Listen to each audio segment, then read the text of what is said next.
शवासन में विश्राम ले रहे हैं सभी साधक और सूर्य नमस्कार के प्रभाव को भी महसूस कर रहे हैं बंद आंखों में। धीरे धीरे वापस आएंगे और एड़ी पंजे मिला लेंगे। हाथ शरीर के साथ आ जाएंगे, उंगलियां अंगूठे मिले हुए और हथेलियों रुख आसन की ओर लेते हैं। सुप्त ताड़ासन।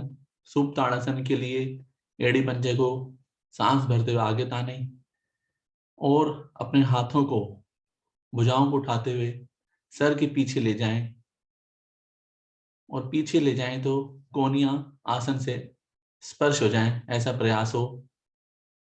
एक बार पुनः सांस भरें और शरीर को दो भागों में व्यक्त कर दें। नाभि को केंद्र बिंदु माने, पंजे आगे, पूरा नाभि से नीचे शरीर नीचे की तरफ खिंचा हुआ और नाभि से ऊपर शरीर ऊपर की तरफ खिंचा हुआ। 206 हड्डियां पूर्णतः प्रभाव में आती हुई वापिस आ जाएं। कंधे पंजे ढीले कर दें। एक क्षण का विश्राम लेंगे। पुनः पंजे मिलाएं और एक बार पुनः पंजे ताने और शरीर को दो भागों में फिर से विभक्त कर दें। सुप्त ताड़ासन का अभ्यास ले रहे हैं जिससे कि आगे हम नावासन आसानी से कर पाए। मध्य में आ जाएं, पंजे ढीले।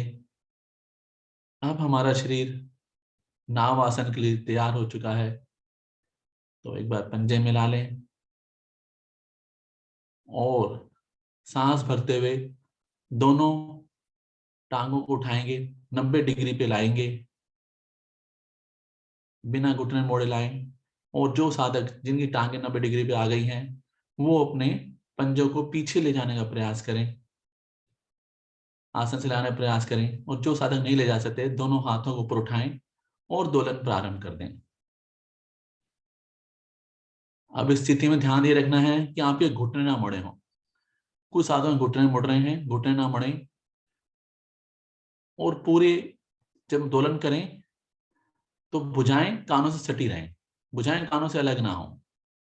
आगे जाएं तो पश्चिमोत्तानासन पूरा बन जाए, पीछे आए तो हलासन हो जाए और जब टांगे वापस आ रही हो तो सर्वांग आसन की स्थिति बन जाए। पूरे अपने हम रीढ़ को सुदृढ़ करते हुए, रीढ़ की सुंदर मालिश करते हुए करते रहें। 8 से 10 बार करें। अभी हम सब जवान हैं, एक बार और करेंगे अंतिम बार। और अपनी अपनी आवृत्ति पूरी करके चेहरे की दिशा परिवर्तित करते हुए दंड आसन में विश्राम करेंगे। आंखें बंद रखेंगे, दोनों टांगें खुली रखेंगे, आंखें बंद कर लें और नावासन के प्रभाव को पूरे शरीर पे आने दें। महसूस करें, अवलोकन करें कहां कहां आपके शरीर पे सुंदर प्रभाव पड़ा नावासन का, कहां परेशानी हुई और कहां हमसे नहीं बन पाया। अगली बार उसको और ठीक करने की कोशिश करेंगे, ऐसा प्रयास हो। गहरी लंबी सांस लें, छोड़ें, सांसों को सामान्य कर लें। पहले सांसें सामान्य होंगी तो आगे का आसन भी अच्छे बन जाएंगे। भरी सांस में कोई आसन नहीं करना है हमको, जल्दबाजी भी किसी प्रकार की नहीं करनी है। सांसें सामान्य हो गई होंगी सबकी, तो लेते हैं गोमुख आसन का अभ्यास। गोमुख आसन के लिए दोनों एड़ी पंजे मिला लें। एड़ी पंजे मिलाएंगे सभी साधक। अब अपने दाई टांग को उठाएं और दाएं पंजे को बाई जंघा के नीचे से निकाल लेंगे। बाई जंघा के नीचे से निकालें। अब बाई टांग को भी उठाएंगे, घुटने से मोड़ेंगे और दाएं घुटने पर स्थापित कर देंगे, जैसे लाला जी बैठते पुराने जमाने में, कुछ वैसे ही। और बाएं पांव के पंजे को भी आगे से आगे नितंब के पास ले जाने का प्रयास करें, जिससे कि अच्छे तरीके से शरीर पूरा बंध जाए। अब जो टांग ऊपर है वही हाथ ऊपर लेके जाएं और ऐसे पीछे से मोड़ें और दाएं हाथ को नीचे से लेके जाएंगे और दोनों हाथों से पकड़ बनाने की कोशिश करेंगे। इस प्रयास में हमारी कोहनी, बाएं हाथ की कोहनी सीधी रहे, ऐसा प्रयास हो, और गर्दन भी सीधी रहे। सांसें सामान्य कर लेंगे। फेफड़ों को मजबूत करने के लिए गोमुख आसन, गौ के मुख जैसी स्थिति बन जाती है, इसलिए इसे गोमुख आसन ही बोलते हैं। कुछ देर रुकें, कोई परेशानी नहीं होनी चाहिए। अब धीरे धीरे हाथों की पकड़ छोड़ें, दाएं हाथ को ले आए, बाएं हाथ ऊपर लेके जाएं और धीरे धीरे नीचे लेके आए। दोनों टांगे एक बार पुनः सीधी कर दें। सांसें सामान्य कर लेंगे। सांसें चढ़ गई हैं किसी साधक की, वैसे सभी साधक पुराने हैं। अब यही स्थिति बाईं तरफ से बाईं टांग को उठाएंगे और बाएं पांव के पंजे को दाईं जंघा के नीचे से निकालेंगे। जो साधक अब एड़ी में बैठ सकते हैं एड़ी में बैठ जाएं, और जो साधक नहीं बैठ सकते सिर्फ पंजे को बाहर निकाले रखेंगे। दाएं टांग को उठाएंगे और दाएं टांग के घुटने को बाएं टांग के घुटने को परख देंगे। सबकी स्थिति बन गई। अब जो घुटना ऊपर है दाएं हाथ का, दाएं हाथ को ऊपर से उठाएं और पीछे मोड़ें और बाएं हाथ को भी नीचे से लेके जाएं और दाएं हाथ को पकड़ लें। दोनों हाथों में पकड़ बना लें। इसमें स्थिति आसानी से बन जाती है बाईं तरफ के मुकाबले।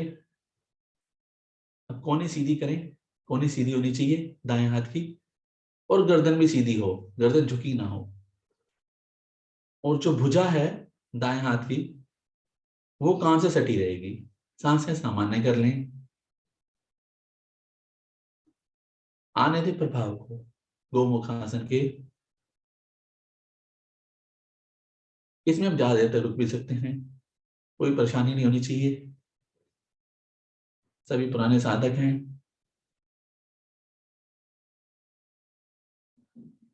धीरे धीरे पकड़ छोड़ें, बाएं हाथ को ले आए वापिस, दाएं हाथ ऊपर लेके जाएं, धीरे धीरे नीचे ले आए। दोनों टांगें सीधी करें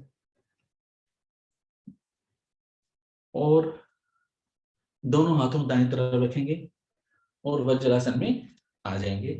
बाएं तरफ से टांगे मोड़ते हुए वज्रासन में आके विश्राम करेंगे।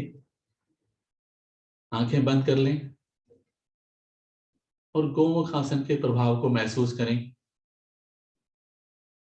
आंखें बंद करके शरीर का अवलोकन करें। दोनों हाथ घुटनों पर है, घुटनों में ढाप रखा है, पीछे से अंगूठे मिले हुए हैं। एड़ियों के मध्य जो फासला है उसमें हम बैठे हैं आराम से।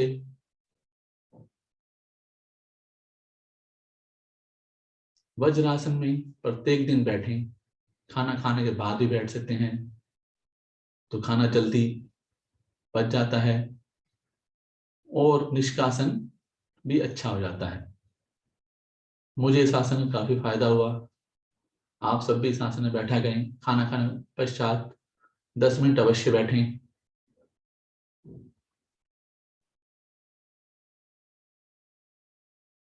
कंधों में अतिरिक्त दबाव न डालें। कंधे सीधे हों, भुजाएं भी सीधी हों, पर दबाव ना हो उनमें।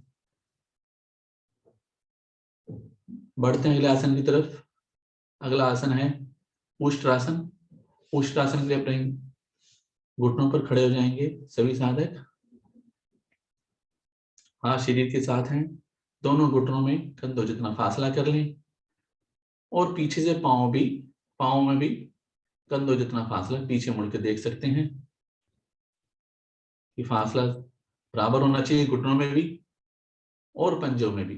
पंजे लेटे हुए हों तो अच्छा आसन बन जाता है। बैलेंसिंग आसन है क्योंकि बैलेंस अच्छा बन जाता है। अब अपने दोनों हथेली उठाएं, कमर पे ले आए, दोनों अंगूठे रीढ़ की निचली गोटी पे, और उंगलियां, दोनों हाथों चारों उंगलियां आगे की तरफ इंगित। अंगूठे से मालिश करेंगे, धीरे धीरे मालिश करेंगे अंगूठे से रीढ़ की निचली गोटी की। सांस भरेंगे और कमर के निचले हिस्से से पीछे झुकते जाएंगे। जितना ज्यादा झुक सकते हैं धीरे धीरे झुकेंगे, कोई जल्दबाजी नहीं करेगा, धीरे धीरे झुकें। और जो साधक झुक गए हैं पीछे आराम से एक एक हाथ को भी अपने तलवे पे ले जाने के प्रयास करें। तलवे पकड़ ले तो बहुत अच्छा, नहीं तो एड़ी पकड़ें। दोनों साधक, जो सभी साधक दोनों हाथों से कर सकते हैं दोनों हाथों से कर लें, नहीं तो एक एक हाथ बदल के करते रहें, पर पीठ को पीछे झुका लें अच्छे से। गर्दन ज्यादा नहीं लटकाएंगे। और पूर्णतः जब ये आसन बन जाता है तो घुटनों से लेके जंघाओं एक सीध में हो, ऐसा प्रयास हो तो अच्छा प्रभाव पड़ता है। हाथ बदलते रहें। जो साधक वापस आना चाहते हैं वापस आ जाएं, और एक बार पुनः इस आसन को करने का प्रयास करेंगे। दोनों हाथों को एक एक हाथ लेके जा सकते हैं तलवे पे, और दोनों हाथ ले जा सकते हैं, दोनों हाथ ले जाएं। कुछ देर रुकें और अब धीरे धीरे पहले एक हाथ वापस लेके आएंगे, बायां हाथ, फिर दायां हाथ, कमर को सीधी करेंगे, घुटने मिलाएंगे, हाथों को नीचे ले आएंगे और वज्रासन में आ जाएंगे। एक बार पुनः वज्रासन में आ जाएं। बंद आंखों में प्रभाव को महसूस करें, उष्ट्रासन के प्रभाव को। रोज लेते हैं हम उष्ट्रासन।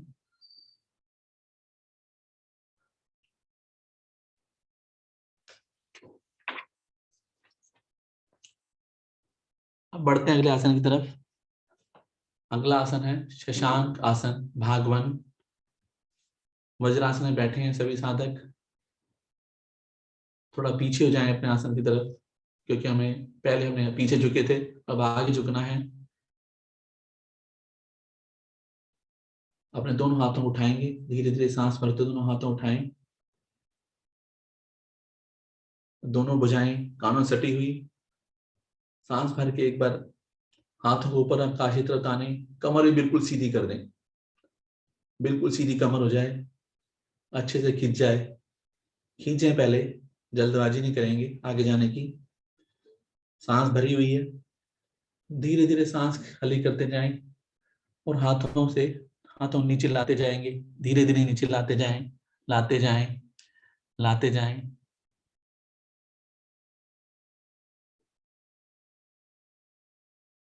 आप जो साधक कोशिश करें कि माथा पृथ्वी से लगा सकते हैं लगा दें, हाथों को बिल्कुल ढीला कर देंगे और कोहनियों को आसन पे लगाने का प्रयास करें।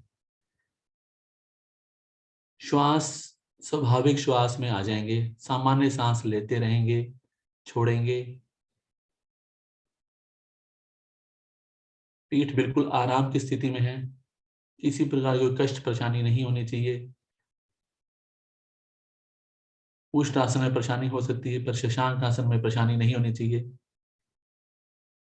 पीठ पूर्णतः झुकी हुई आराम की स्थिति में है, माथा पृथ्वी पर लगा हुआ है, आसन पर लगा हुआ है।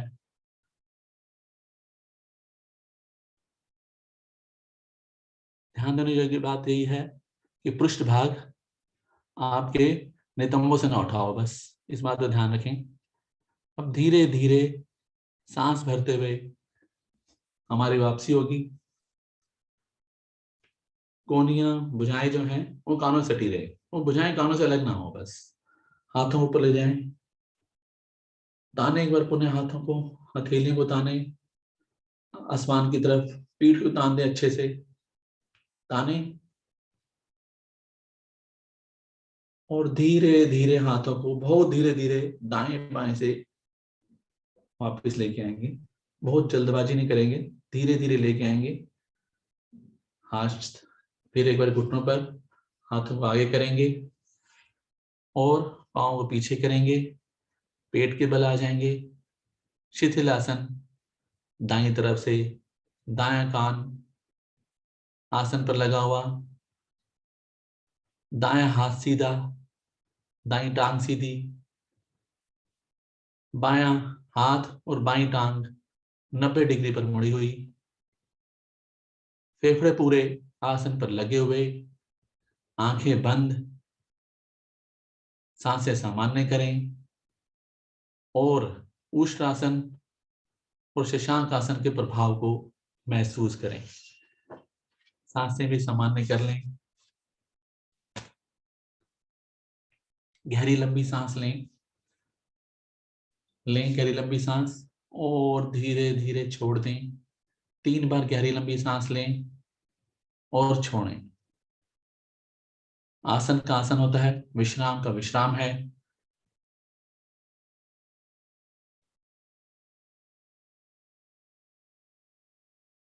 एक बार और लेंगे गहरी लंबी सांस। फेफड़े अच्छी तरह से आसन पर लगे हुए हैं। श्वास भरेंगे लंबा गहरा, भरें और भरें और भरें और धीरे धीरे छोड़ देंगे। अब हाथों और भुजाओं को भी शरीर के साथ ले आए। दोनों टांगे टांगों साथ, दोनों हाथ शरीर के साथ, हथेलियों रुख आसन की तरफ।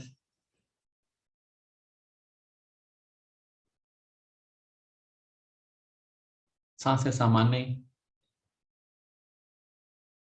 अब हम लेंगे धनुरासन का अभ्यास।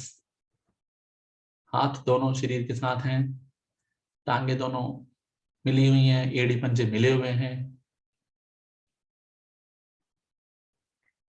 अब पहले दाईं टांग को मोड़ें घुटने से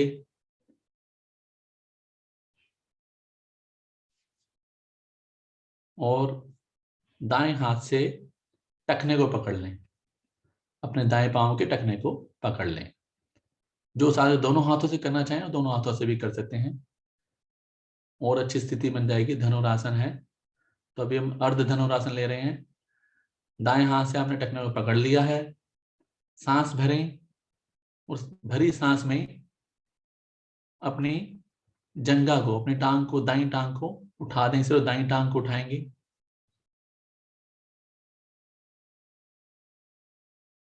दाईं टांग को उठाएं, धड़ को नहीं उठाना है अभी। धड़ नीचे रहेगा, गर्दन नीचे रहेगी अभी।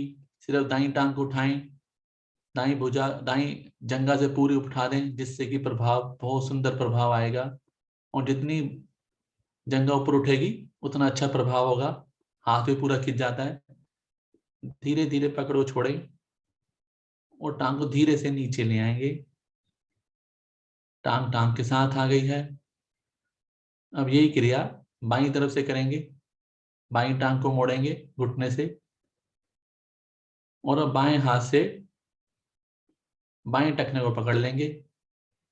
सांस भरेंगे और बाईं जंघा को, बाएं घुटने को ऊपर उठा देंगे। जितना उठा सकते हैं उठाएंगे। हाथ भी पूरा खिंच जाता है पीछे। अगर टांग ज्यादा ऊपर अच्छी उठी हुई तो हाथ में भी अच्छा खिंचाव आता है। अर्ध धनुरासन है। आगे से धड़ को नहीं उठाना है अभी। धीरे धीरे वापस आएंगे। टखने से हाथ को छोड़ेंगे और धीरे धीरे टांग को टांग के साथ ले आएंगे। सांसें सामान्य कर लें। अब हमें पूर्णावर्ती लेनी है तो पूर्णावर्ती तैयारी कर लें। सांसें सामान्य हो गई होंगी सभी साधकों की। अब दोनों टांगों एक साथ उठाएंगे, घुटने से मोड़ेंगे और दोनों हाथों से दोनों टखनों पर अच्छे से पकड़ बनाएं। अब पकड़ छूटनी नहीं चाहिए, ऐसी पकड़, मजबूत पकड़ हो। अब क्या करना है, पहले सांस भरें और दोनों जंघाओं को उठाएंगे। पहले दोनों टांगों को उठाएंगे, अधिकतम उठाएं, अच्छी तरीके से उठा लें। अब आगे से धड़ को, गर्दन को भी उठा लें। एक धनुर जैसी स्थिति बन गई है सभी साधकों की। बहुत सुंदर स्थिति, बहुत सुंदर। पूर्ण स्थिति में घुटने से लेके कंधे एक ही सीध में होते हैं, पूरा शरीर खिंचाव में होता है। अब धीरे धीरे वापस आएंगे, पहले धड़ रखेंगे, पहले धड़ रखेंगे, गर्दन रखेंगे। अब टांगों हाथों की पकड़ छोड़ते, दोनों टांगों धीरे धीरे नीचे लेके आएंगे, टांग टांग के साथ, दोनों टांगे आ गई। अब दोनों हाथ भी शरीर के साथ बाईं तरफ से शिथिलासन सभी साधक ले लेंगे। बाएं कंधे को, बाएं कान को आसन पे लगा लें, बायां हाथ सीधा, बाईं टांग सीधी, दायां हाथ और दायां घुटना 90 डिग्री पर मुड़ा हुआ। सभी साधक गहरी लंबी सांस लें, सांसें सामान्य करें और बंद आंखों में धनुरासन के प्रभाव को भी महसूस करेंगे।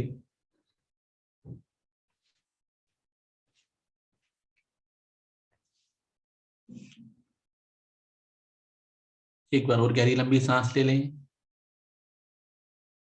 दोनों फेफड़े अच्छी तरीके से आसन पर लगे हों, जिससे कि हमें पूरा प्रभाव मिलता है, फेफड़े सशक्त हो जाते हैं अगर हम पूरी तरह से सांस लंबी गहरी भरते हैं और छोड़ते हैं। अब दाएं हाथ को निकालते हुए आ जाएंगे, पीठ के बल आ जाएंगे, कमर के बल सभी साधक।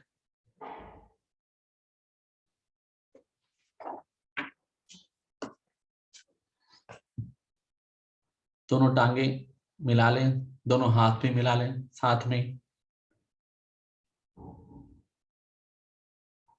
सांसें सभी की सामान्य ही हैं। अगला आसन लेते हैं मरकट आसन। कुछ लोग इसे मकर आसन के नाम से जानते हैं, क्योंकि इसमें स्थिति मगरमच्छ जैसी बन जाती है। तो इसके लिए क्या करना है, दोनों आपके टांगे पंजे मिली हुई हैं, दोनों टांगों उठाएंगे, घुटने से मोड़ेंगे और पांव की दोनों एड़ियों को नितंब से लगाने का प्रयास करें। अब दोनों हाथों को भी पीछे ले जाएंगे, जिन साधकों को जगह नहीं है वो अपने गद्दी आगे नीचे रख लें, और जो हाथ दाएं बाएं फैला सकते हैं 180 डिग्री पे, वो 180 डिग्री पे फैला लेंगे।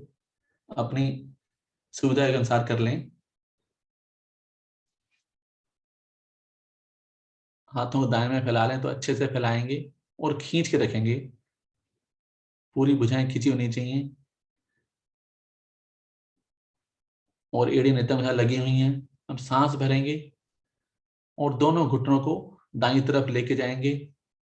दायां घुटना आसन पे लग जाए, बायां घुटना बाएं दाएं घुटने के ऊपर और बाएं पांव का पंजा दाएं पांव के पंजे के ऊपर।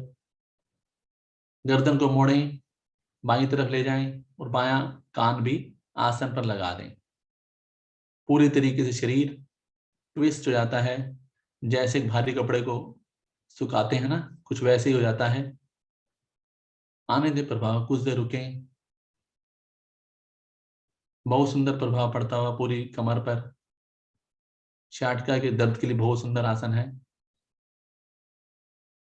वापस आएंगे, गर्दन को सीधी करें, दोनों घुटने सीधे कर लें। अब इस एक बार फिर से स्थिति को चेक करें कि आपकी पंजे, आपकी जो एड़ियां हैं नितंब से दूर तो नहीं हुई हैं। उनको फिर से खींच के पास ले आए, नितंब के पास से पास लेके आएंगे और अब सांस एक बार पुनः भरें। अब दोनों घुटने बाईं तरफ जाएंगे, बायां घुटना पूरा आसन पे लग जाए, दायां घुटना बाएं घुटने के ऊपर रहेगा और दाएं पांव पंजा भी बाएं पांव के पंजे के ऊपर रहेगा।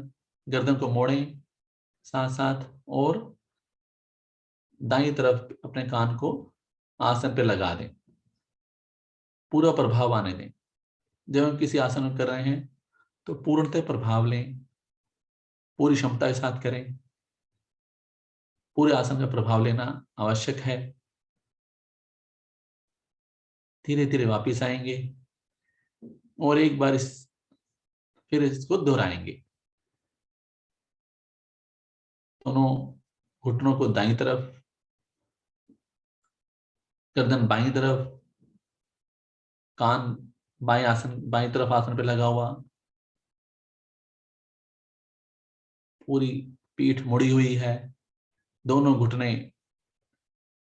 बायां घुटना बिल्कुल नीचे लगा हुआ है आसन पे, दायां घुटना भी बाएं घुटने के ऊपर है, दबाव बनाते रहें। वापिस आए और इसी स्थिति को दाईं तरफ बाईं तरफ लेके जाएंगे दोनों घुटनों को।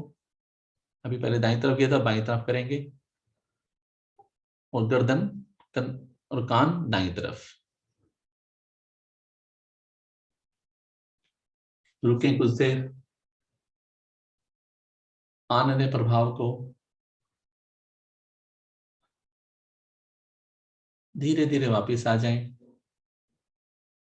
अब अपने दोनों पाँवों को थोड़ा आगे कर लें, दोनों पंजों में 1-1.5 फुट का फासला हो जाए। अभी स्थिति बन गई है।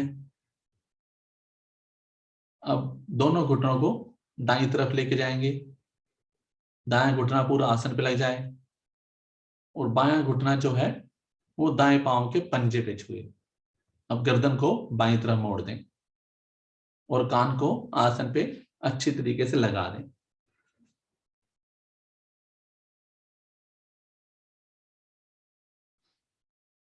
धीरे धीरे वापस आए, गर्दन सीधी करें, दोनों घुटने सीधे करें। यही स्थिति अब बाईं तरफ से, बायां घुटना आसन पे लग जाए, दायां घुटना बाएं पांव के पंजे पे, और दायां कान आसन पर। आने दे प्रभाव को पूरा।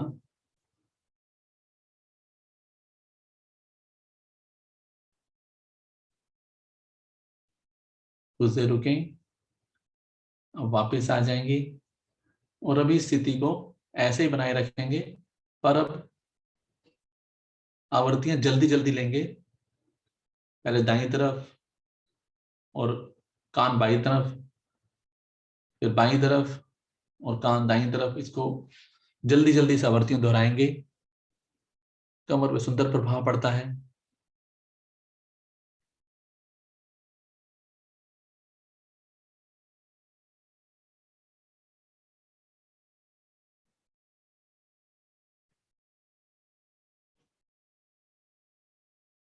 दोहराते रहें।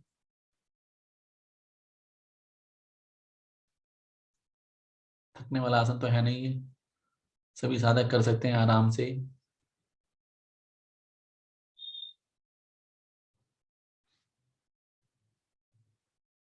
धीरे धीरे वापस आ जाएं, अपने अपनी आवृत्ति पूरी करें। दोनों हाथों को भी वापस ले आएंगे, शरीर के साथ विश्राम करें। एक सांसों को सामान्य कर लें, एक आवृत्ति और लेंगे इसमें बस। बाल चल आसन लेंगे। बाल चल आसन के लिए सांसें सामान्य कर लें पहले। सांसें सामान्य हो गई, दोनों टांगों उठाएंगे, 90 डिग्री पे लेके आएंगे, दोनों हाथों को भी उठा लें और साइकिलिंग प्रारंभ कर दें।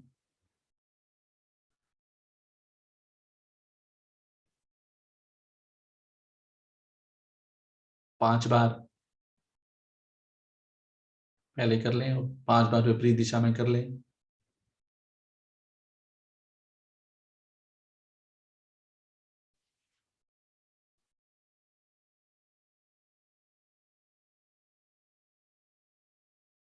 अपने अपने आवृत्ति पूरी करके वापस आ जाएंगे।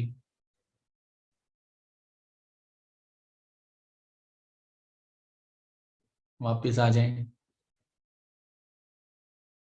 पूर्णतः विश्राम लेंगे। अब शवासन में, शवासन के लिए शरीर को निढाल छोड़ दें बिल्कुल। दोनों पाँवों में 1 से 1.5 फुट का फासला, दोनों हाथों में भी 5 से 6 इंच की दूरी। हथेलियां आधी खुली आधी बंद, हथेली रुख आसमान की ओर। सांसें बिल्कुल सामान्य कर लें। पहले सांसें सामान्य करेंगे सभी साधक, और अपने शरीर का बंद आंखों में अवलोकन करेंगे। अपने शरीर को बंद आंखों में दाईं तरफ से अवलोकन शुरू करें। दाएं पांव की उंगलियों से, नाखूनों से, और धीरे धीरे अपने पूरे शरीर को बंद आंखों में निहारें। जहां पे कोई कष्ट परेशानी है वहां पर उस स्थिति को ज्यादा देर तक निहारें, उस भाग को।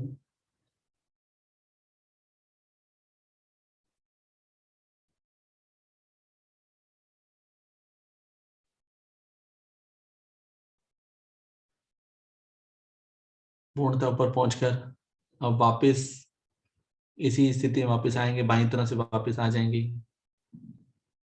बाईं तरफ से पूरे शरीर का अवलोकन करते हुए ऊपर से नीचे की तरफ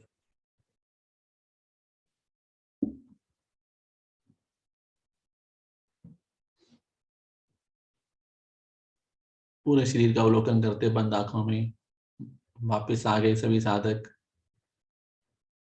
एड़ी पंजे में थोड़ा हिलाएं उनको। दोनों हाथों को भी हल्के से हिलाएं। दाईं तरफ करवट लें और दाईं कोनी पर आसन लगाते हुए आराम से उठ के बैठ जाएंगे। सभी साधक व्यवस्थित करेंगे अपने आप को सिंहासन के लिए।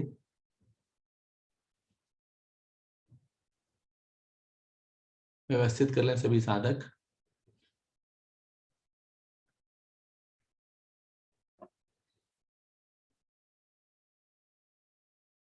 अपनी अपनी स्थिति बना लें। पद्मासन में करेंगे तो सर्वाधिक उत्तम है, नहीं तो भुजंगासन या वज्रासन में भी कर सकते हैं। दोनों हाथों को सामने लेके आएंगे, दोनों हथेलियां रुख अपनी तरफ, दोनों कलाइयां मिली हुई, कमर पीछे झुकी हुई, गर्दन ऊपर उठी हुई, और आंखों से अपनी बंद नाक अपने नाक के नीचे रहते हुए देखेंगे। सांस भरेंगे, जीभा को बाहर निकालेंगे और गले में मधुर स्पंदन करेंगे। 3 बार इस आवर्ती दोहराएंगे।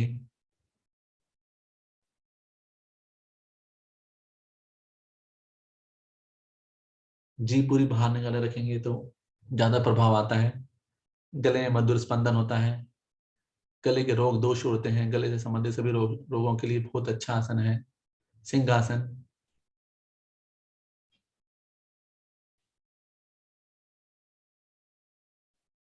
अंतिम बार अपनी आवर्ती दोहराएं और आवर्ती दोहरा के वापिस आ जाएं। दोनों हाथों से गले की मालिश करेंगे अच्छे से। हाथों वाले रब कर लें और गले को ऊपर से नीचे, नीचे से ऊपर सहला लें।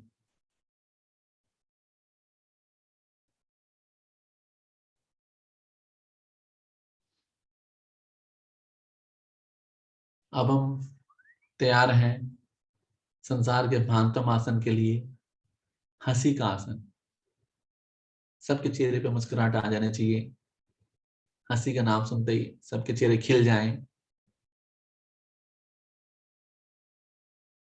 सभी हंसी के लिए तैयार हैं तो दोनों हाथों सामने ले आए, उंगलियों को ऐसे खोल लें और ताली वादन करते हुए ओम ओम ओम ओम ओम ओम ओम ओम ओम ओम ओम ओम तेज करेंगे और ताली। ओम ओम ओम ओम ओम ओम ओम ओम ओम ओम ओम ओम। दोनों आंख खिलखिला के ऊपर उठाते हंसेंगे।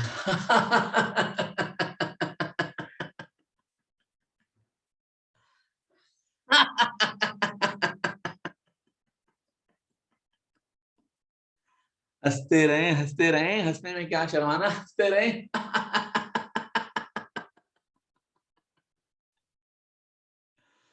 दाएं बाएं होके लोटपोट होके हंसें खूब। दाएं बाएं हो जाएं, आगे पीछे हो, पूरी मस्ती के साथ हंसें।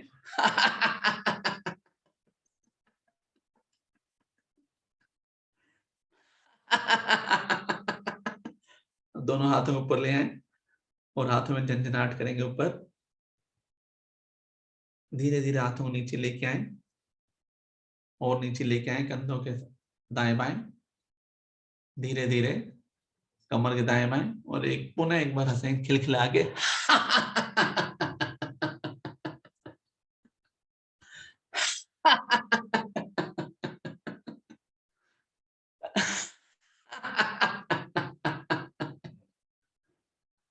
वापस आ जाएं, सभी साधक वापस आ जाएं और यूं ही अपने हंसी को जीवन में समाहित करें। हंसते हंसते अपनी सारी समस्याओं का समाधान करें। हंसेंगे तो सामने वाला एक हंसेगा, खुश होगा और आपके कई सारे काम आसानी से सुलझ सकते हैं हंसने से। तो इसी हंसी को यूं ही बनाए रखेंगे अपने जीवन में। आगे के आसन प्राणायाम निर्देशानुसार। धन्यवाद सर, धन्यवाद वीरेंद्र जी। बहुत ही सुंदर। मात्र हंसने मात्र से ही, इस आसन को ऐसे नहीं कहा गया दुनिया का महानतम आसन। इसको आप 24 घंटे धारण कर सकते हैं। सो रहे हो, जाग रहे हो, खा रहे हो, पी रहे हो, जैसी स्थिति में हो, आप हृदय से हंसी को उत्पन्न कर सकते हैं। तो इसका आनंद आप ही उठाएंगे। पद्मासन, सुखासन, रीढ़ गर्दन बिल्कुल सीधी है, चेहरे पर मुस्कुराहट, जो अंततः